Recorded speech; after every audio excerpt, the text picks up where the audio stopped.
Assalamualaikum warahmatullahi wabarakatuh. Hamdanillah sholatan ala rasulillah amma ba'd. Yang terhormat Rektor Institut Pesantren Mapoliul Falah, yang terhormat jajaran Wakil Rektor, Dekan, Kaprodi, dosen beserta seluruh sivitas akademik MAFA, wabil khusus Al-Mukarram Dr. Haji Jamal Ma'mur Asmani selaku dosen pengampu mata kuliah retorika. Dan tidak ketinggalan teman-teman PMI 3 yang selalu saya sayangi dan saya banggakan. Puji syukur marilah kita aturkan kepada Allah Subhanahu wa taala yang semoga dengan anugerah dan karunia-Nya kita diberikan perlindungan dan kesehatan selama menjalani kuliah daring di masa pandemi ini.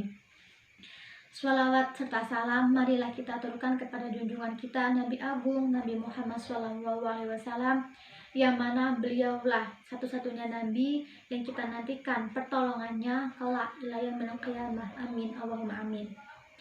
Baik, di sini kita akan sedikit mengulas atau mengingat kembali mengenai Nahdlatul Ulama ke NU-an, yaitu beberapa hal tentang sejarah Nahdlatul Ulama, kepengurusan, dan juga lembaga-lembaga dan banom yang ada di dalamnya.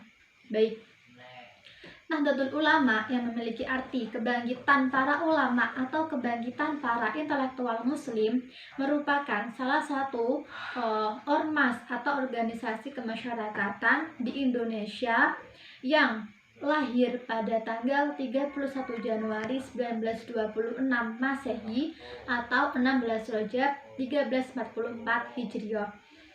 NU ini menjadi ormas terbesar di Indonesia yang mana organisasi ini tidak hanya bergerak di bidang keagamaan saja, tapi juga seluruh aspek kehidupan itu juga diurusi seperti itu. Misalnya pendidikan, kemudian perekonomian, sosial, budaya, dan juga ada yang terjun ke politik. Nah, Nahdlatul Ulama ini merupakan ormas yang dia berhaluan Ahlus Sunnah wal Jamaah yang secara akidah mengikuti akidahnya Imam Abu Hasan al-Asy'ari dan Abu Mansur al-Maturidi. Sedangkan secara fikih mengikuti salah satu dari 4 madhab, yaitu Imam Maliki, Imam Hanafi, Imam Syafi'i, dan juga Imam Hambali. Secara tasawuf mengikuti Imam Al-Ghazali dan Imam Abu Junaid al-Baghdadi.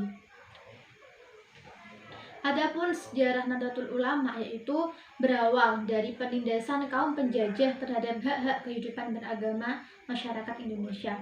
Kemudian adanya kemunculan gerakan pembaruan Islam yang berfaham Wahabi yang menentang tradisi umat Islam Indonesia, bahkan menganggapnya syirik.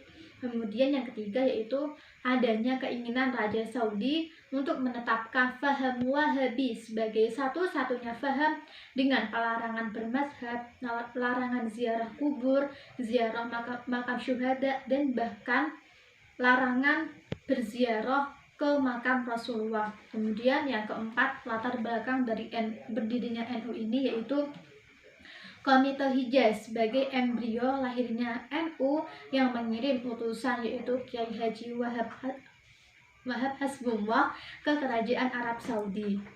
Nah, beberapa tokoh pendiri Nahdlatul Ulama yaitu yang sudah sangat masyhur di kalangan kita. Yang pertama yaitu Hadratus Syekh Kiai Haji Hasyim Asy'ari, kemudian ada Kiai Haji Bisri Syamsuri, ada Kiai Haji Wahab Hasbullah, ada Kiai Haji Ridwan Abdullah, dan ada Kiai Asnawi Kudus. Kemudian susunan struktural kepengurusan Nahdlatul Ulama ada yang paling atas yaitu PBNU atau singkatan dari Pengurus Besar Nahdlatul Ulama. Kemudian di bawahnya ada PWNU yang berada di tingkat provinsi yaitu Pengurus Wilayah Nahdlatul Ulama. Di bawahnya ada yang namanya PCNU atau Pengurus Cabang Nahdlatul Ulama yang berada di wilayah kabupaten. Kemudian ada juga di bawahnya yang disebut MWCNU yaitu Majelis Wakil Cabang. Di bawah kecamatan ada lagi yaitu PRNU atau Pengurus Ranting di tingkat desa atau kelurahan. Ada lagi yaitu PARNU atau Pimpinan Anak Ranting, yang mana dia berdiri di sebuah perdukuhan di suatu desa. Nah, kemudian beberapa lembaga yang ada di NU ini sangat banyak sekali. Ada LDNU, Lembaga Dakwah Nahdlatul Ulama, ada LP Ma'arif NU, yaitu Lembaga Pendidikan Nahdlatul Ulama, ada juga Les Bumi, yang mana ini sebuah lembaga sosial budaya masyarakat Indonesia. Adapun Banom NU ini juga sangat banyak sekali.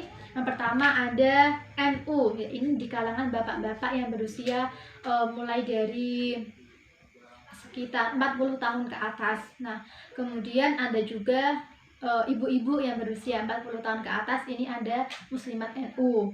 Kemudian di bawahnya ada yang namanya GP Ansor untuk pemuda yang berumur 27 tahun sampai 40 tahun. Kemudian untuk yang pemudi itu ada yang namanya Fatayat NU untuk para mbak-mbak perempuan yang berumur 27 sampai 40 tahun. Kemudian di bawahnya lagi ada yang namanya IPNU dan juga ada IPPNU. Ini merupakan kaderisasi NU yang berada di kalangan remaja atau santri, yaitu antara mereka yang berusia 13 sampai 27 tahun. Nah, ada juga lagi yang namanya PMII, yaitu Pergerakan Mahasiswa Islam Indonesia, ada ISNU, Ikatan Sarjana Nahdlatul Ulama, ada Pergunung, Persatuan Guru Nahdlatul Ulama, dan masih banyak lagi yang lainnya.